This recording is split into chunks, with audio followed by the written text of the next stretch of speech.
very good morning, students. In today's class, we are going to discuss some of the deduction of Cauchy integral theorem. The very first deduction is, if f of z is analytic in simply connected domain D, then integral along the rectifiable curve in domain D joining any 2 points of the domain D is same, that is, it does not depend upon the path of the curve. That is it means that कि अगर हमारे पास कोई भी domain D है, इसमें हमने कोई भी 2 पॉइंट्स कंसीडर करें, let the 2 points be A and B. इन 2 पॉइंट्स को ज्वाइन करने के लिए हमने एक कर्व ली C1 और लेट इट बी एक और कर्व ले ली, let it be that be of C2. ठीक है, हमने एक कर्व ली C1 और एक कर्व ली C2.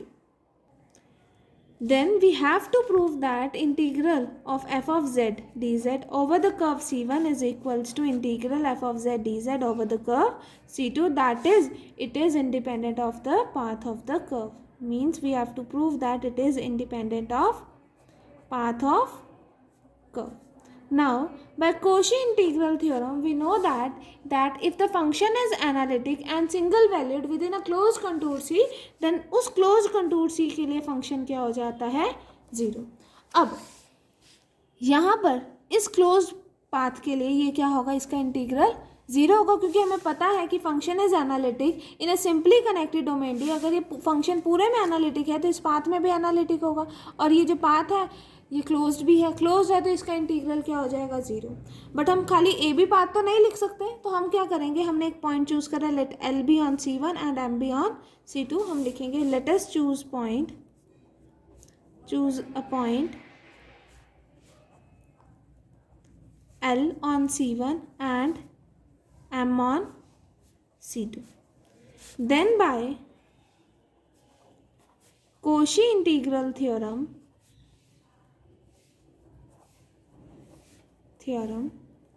we have क्या, that the integral of f of z over the curve या over the path AMBLA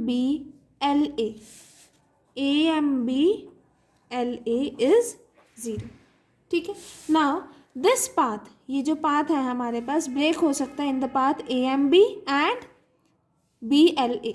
यही हो सकता है ना, that this path can be breaked into 2 parts. तो हमने क्या करा, this can be written as integral AMB f of z dz plus BLA f of z dz is equals to 0. ठीक है स्टूडेंट्स. अब हम आप कहोगे मैम हमने AMBLA क्यों लिया, क्योंकि हमने curve of the path is consider to be in anti clockwise direction. जब हमने कल थ्योरम करी थी तो हमने यही केस कंसिडर करा था एंटी क्लॉकवाइज डायरेक्शन के लिए. ठीक है. अब यहाँ पर हमारे पास क्या आ जाता है, this can be written as integral AMB f z dz can be written as it is equals to minus of BLA f of z dz. ठीक है. अब AMB मीन्स कर्व C2, तो यहाँ पर हम लिख सकते हैं that is it is equals to curve C2 f of z dz. अब नेगेटिव ऑफ BLA है क्या, basically BLA is this, but direction क्या है ये, तो अगर इसके साथ नेगेटिव लग गया तो वो क्या बन गया, ALB. तो this can be written as integral ALB f of z dz. That is this implies that integral f of z dz over the curve C2 is equals to f of z dz integral f of z dz over the curve C1. ये क्या proof कर देता है, that it is independent of the path of the curve. यही हमें proof करना था. This completes the first reduction of your Cauchy integral theorem. ठीक है students. Next comes second reduction, which is if a closed contour C containing another closed contour C1 and f of z is analytic at every point in a ring shaped region bounded by C and C1, then prove that integral f of z dz over the contour C is equals to integral f of z dz over the contour C1. तो यहाँ पर हमें mention कर रखा है कि एक close contour C दूसरे क्लोज कंटूर C को कंटेन कर रहा है, और जो वहाँ पर रिंग शेप स्ट्रक्चर बनेगा उसमें फंक्शन क्या होगा, एनालिटिक. तो हमने कंटूर C ये कंसिडर करा, कंटूर C1 ये कंसिडर करा. इसका जो रिंग शेप स्ट्रक्चर बोला इसमें फंक्शन क्या है, एनालिटिक है. मुझे क्या प्रूफ करना है, that is integral f of z dz over the contour C is equals to integral f of z dz over the contour C1. ठीक है स्टूडेंट्स, तो let us start. Let C1 be the close contour. हमने एक C1 एक close contour लिया which is contained in the close contour C. C1 एक contour है जो कि कंटेन्ड है कंटूर C में. ऑब्वियसली आप मार्क करेंगे पॉइंट जैसे हमने फर्स्ट क्वेश्चन में मार्क करे थे points, that is L and M on C1 and C2.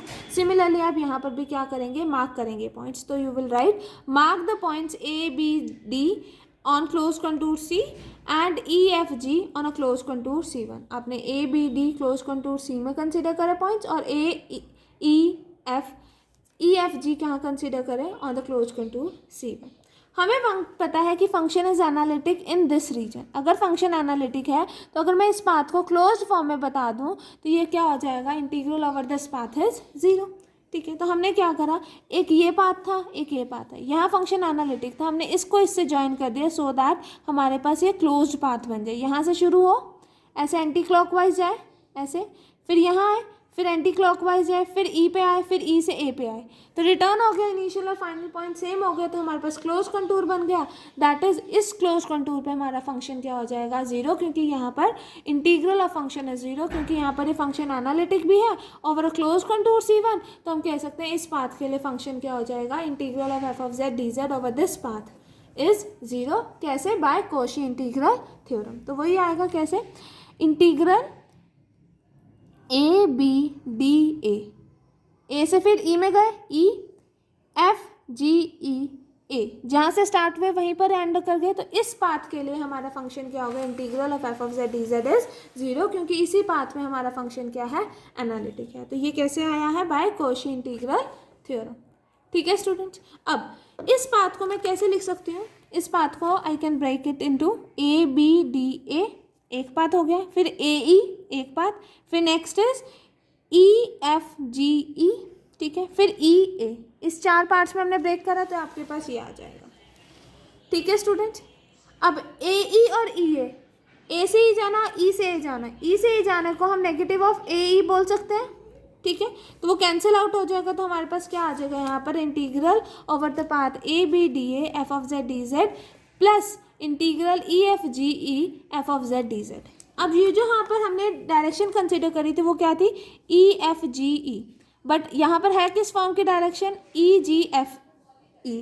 तो ये क्लॉकवाइज में है, वो एंटी क्लॉकवाइज में, ऑब्वियसली नेगेटिव आ जाएगा, तो यहाँ पर हम इसी फॉर्म में लिखेंगे, that is negative of integral F of Z D Z E G F E. तो ये टर्म जो लेफ्ट हैंड साइड में है नेगेटिव की राइट हैंड साइड में जाएगी तो इक्वल हो जाएगा. ये बेसिकली था क्या, सी पाथ, और ये क्या था, कंटूर C1. तो इसका मतलब integral F of Z D Z over the contour C is equals to integral f of z dz over the contour C1. This completes the theorem 2, that is deduction of Cauchy integral theorem. ठीक है students, यहाँ तक समझ आया. Next comes theorem 3, that is deduction of Cauchy integral theorem, that if function f of z is continuous on closed contour C of length L and if m is the upper bound of mod of f of z on C, then mod integral C over the contour C f of z dz is less than equals to m l.